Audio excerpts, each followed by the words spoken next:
Imagine facing the end of the world entirely alone, staring into a literal black void as a cosmic system just deletes your planet and everyone you've ever loved simply because humanity wasn't strong enough.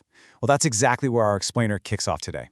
This is the story of the rebirth of the Martial Saint, an intense, action-packed journey following son Jin Han. He is the absolute last survivor of a ruined future. But thanks to a miraculous system glitch, he actually regresses back in time. Armed with the terrifying knowledge of humanity's grim fate, he's on a massive, high-stakes mission to rewrite history, save his family, and literally break the very system that doomed them all. Okay, so how did Earth actually fall? Let's track this dark history. Back in 2010, BattleNet started off as just a game, but by 2022, the Space League opened and it completely morphed into a brutal intergalactic survival war. Fast forward to 2023, and Earth is decimated. We're talking only 10 surviving nations left, facing down an unwinnable battle against a nightmare called the Apocalypse Behemoth.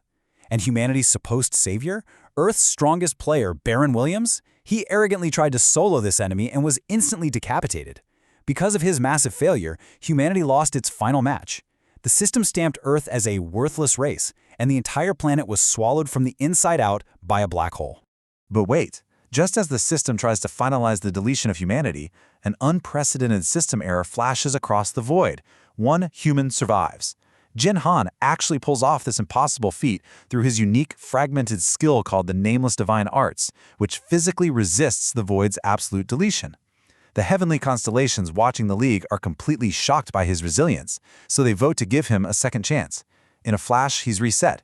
He wakes up, right back in 2020 South Korea as a level 2 drunk with a massive hangover, but his memory of everything that went wrong is perfectly intact. And here's the kicker. He wasn't sent back completely empty-handed. Since he was the literal last survivor of Earth, the system granted him a staggering 100,000 achievement points right at level 2. Guys, this is an absolutely unimaginable fortune for a low-level player.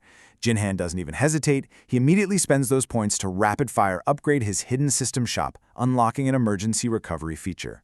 With that, he repairs a broken, seemingly useless brush that actually turns out to be an SS rank relic, the Brush of Dongfang Shuo. Now, Jin Han doesn't wait around to play by the rules. He literally breaks the game's mechanics from minute one. Using that newly repaired SS rank brush, he physically writes on his own system status window. I mean, who does that? He completely bypasses standard leveling and forces his body to unlock martial power. This is a ridiculously overpowered unique stat that flawlessly merges his strength, agility, and vitality into one unstoppable force. He's walking into the lowest level tutorial armed with an absolute endgame stat. So fully equipped with this insane stat, Jin Han just drops right into the Bronze League tutorial, wearing nothing but sweatpants and a tank top. An arrogant rookie with an A-rank agility gift spots him and figures, oh, easy first kill. The rookie charges in with his absolute fastest strike, but Jin Han, with literally zero effort, casually catches the incoming sword blade with just 2 fingers. He slaps the stunned rookie to disarm him, and then instantly eliminates the guy using his own weapon. And it doesn't stop there. Jin Han isn't just trying to survive. He is there to absolutely dominate. A mission pops up to eliminate a pack of 30 Colosseum orcs. Now, while the other players are literally hiding in terror, Jin Han charges at the monster pack completely barehanded. As the orcs start chucking their axes and spears at him, he's just catching their weapons in midair and hurling them right back with devastating force. He chains together these brutal instant kills in a total blur of motion, massacring the entire group. The other players are just left utterly terrified of this naked guy in sweatpants. Just to put his raw, broken power into perspective, your average bronze players are anywhere from levels 15 to 20, completely geared up in really expensive B-rank guild armor, and they are cowering in fear. Meanwhile, Jin Han is level 2, rocking his workout clothes and absolutely dominating the kill leaderboards.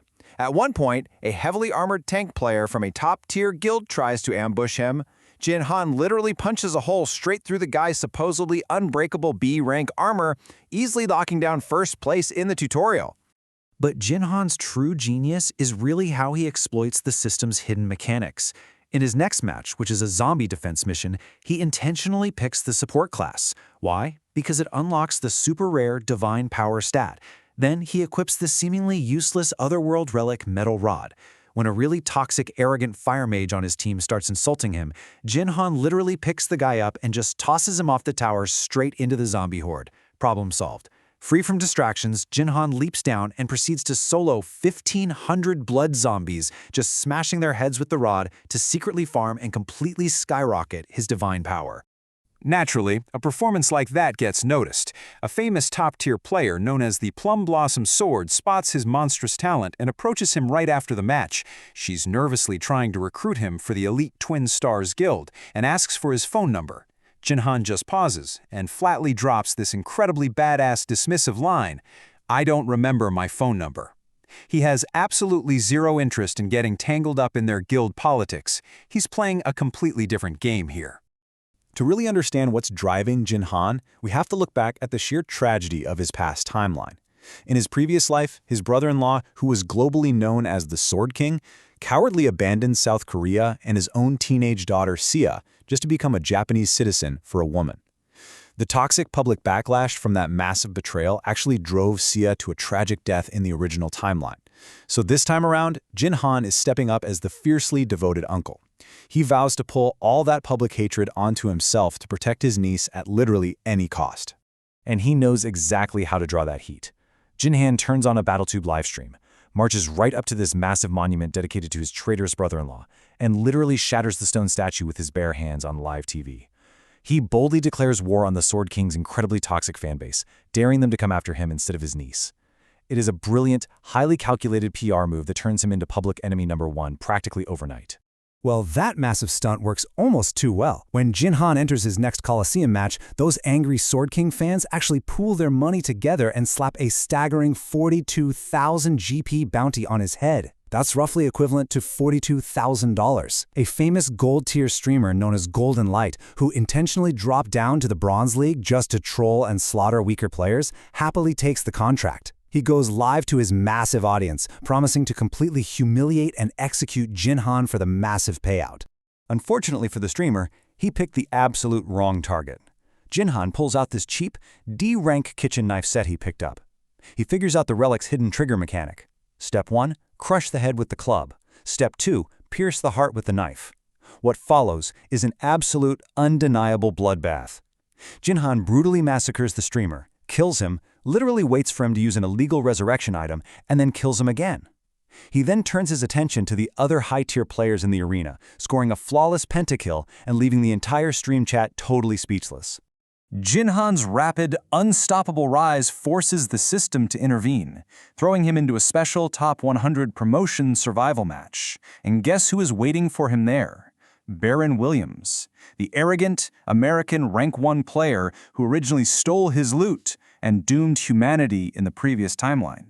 Baron possesses diamond-level mana, which is an absurd power cap that makes him virtually untouchable in the Bronze League. So it really brings us to the ultimate question: how do you defeat a player who essentially has the power of a god in the tutorial? Well, the answer lies in force. This is an overwhelming, total rule-breaking trait that is born only when magical power and divine power are perfectly fused inside the body. Jinhan knows martial power alone isn't going to cut it. Because he exploited the system earlier to acquire both the warrior and mage classes, he actually possesses the distinct energy types required. Despite the excruciating, life-threatening pain it causes, he risks absolutely everything to violently merge his elixir fields. The resulting broken interaction skyrockets his raw strength, giving him the absolute power he desperately needs. The clash between them is just monumental. Baron Williams, raging with all this unearned confidence, unleashes a massive fire disaster known as Flame Wave. It's an attack no one has ever survived. But Jinhan, he doesn't even flinch.